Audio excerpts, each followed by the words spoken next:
Now to the latest on the US election campaign. Good morning to you folks. We're reporting live from a place called Nogales in southern Arizona this morning. That's Mexico over the other side of the wall. That's also called Nogales, but obviously on the Mexican side.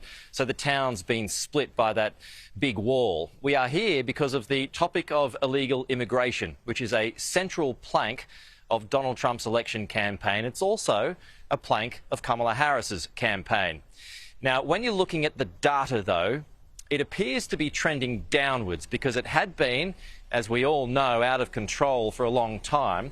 We'll bring up some of these stats now that are courtesy of the US government. The last month alone, there are about 100,000 so-called encounters. This is the approach of illegal immigrants. 100,000 last month. That's down from 130,000 in June, which is when President Joe Biden introduced increased restrictions, also to do with some extra work on the Mexican side of the border.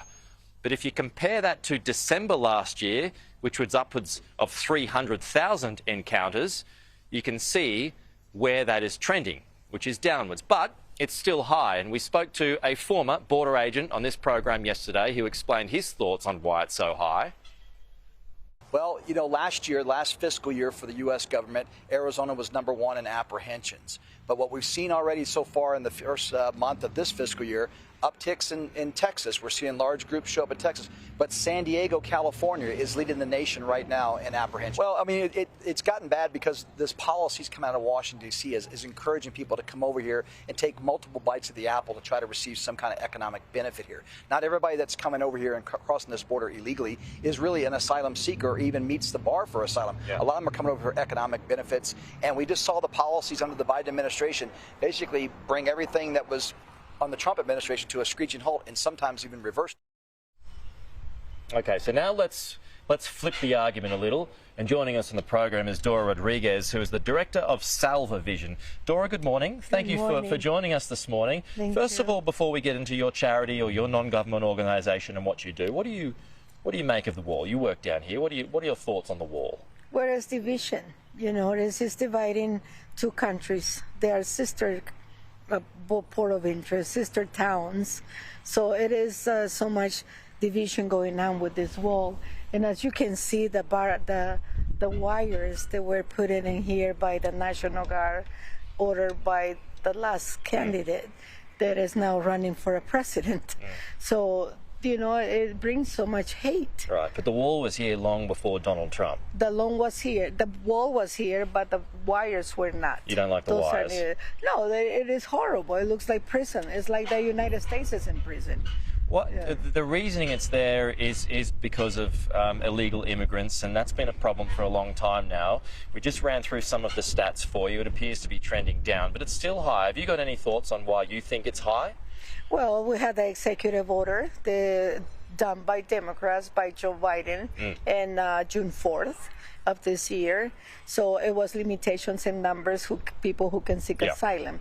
So right now, what we're doing right here at the port of entry in Nogales, Sonora, is trying to bring dignity to the people who have been deported back, who have been asked asylum. They're denied asylum. So that right there is against the law in the United States, but they're doing that. So what do you do? How do you help them? So we go across after they've been deported and bring in shoelaces, bags to put their belongings, jackets, blankets, anything that is just human rights to have, right? It's vital. You don't deport a child with no blankets. So what happened is these people, these families, these women, these children presented to an agent, to a Border Patrol agent in the town by the wall and said, I'm seeking asylum, I'm fleeing violence. Well, they put them in their trucks, they take them to process them, and then in 24 hours they're deported back to Mexico with nothing in their hands. What are some of the stories that you get told from where folks are coming from? Because it's not just Mexico, it's all over South and Central parts of America. Right, but in this part of the town, this part of the border, we're only receiving Mexico nationalities right now. But the stories are that agents, Border Patrol agents, during the processing time, they're telling them there is no asylum, They're telling them you are going to be deported. They want to ask for a credible interview to tell their story, and they said there is no asylum. My next president is saying the asylum's over. So this is what the stories come out from our families. So if Donald Trump wins this election, he is going to up deportation. What are your thoughts about what that might mean for your work, your line of work? Well, you know, it's you can't even imagine how you're going to deport millions of people. That is not even feasible for this country, because this country is based on migrants. This country needs migration. Legal though. There's a difference. But these people come to us for a legal path. The people that have been deported back, they're not running away from an agent or border patrol. They have come to this country, crossed to a port of entry, because you have to remember that law for asylum seeker is the minute you put a foot in the United States soil, you are allowed to present for asylum. So it doesn't say you have to go through a port of entry. It says that it doesn't matter. You come by boat, you come by whatever. So, but now the restriction is making it impossible for these people. So you've got these increased restrictions coming from Donald Trump, plus you've also got illegal immigration that's going to be on the ballot here in Arizona. How does that feed into your concerns, where it's basically going to be a state issue as well as a federal issue? It is scary, and it's profiling. You know, so we had that 314. There is a new thing in the ballot, you know, and the citizens are going to decide if they put that in the ballot. And it's pretty much going back to the SB 17 that we had in the 2010 with another sheriff, that it was profiling. It's if somebody in my skin color can be stopped and asked for, are you a citizen or not? And if that's not okay. Okay. Right? Do you recognise that there are a lot of folks over here who have great issue with gang members coming across and people smuggling fentanyl, which is killing so many Americans? Well, I'll tell you what. I've been doing this work for about 40 years in the borderlands in the United States, in the Arizona area.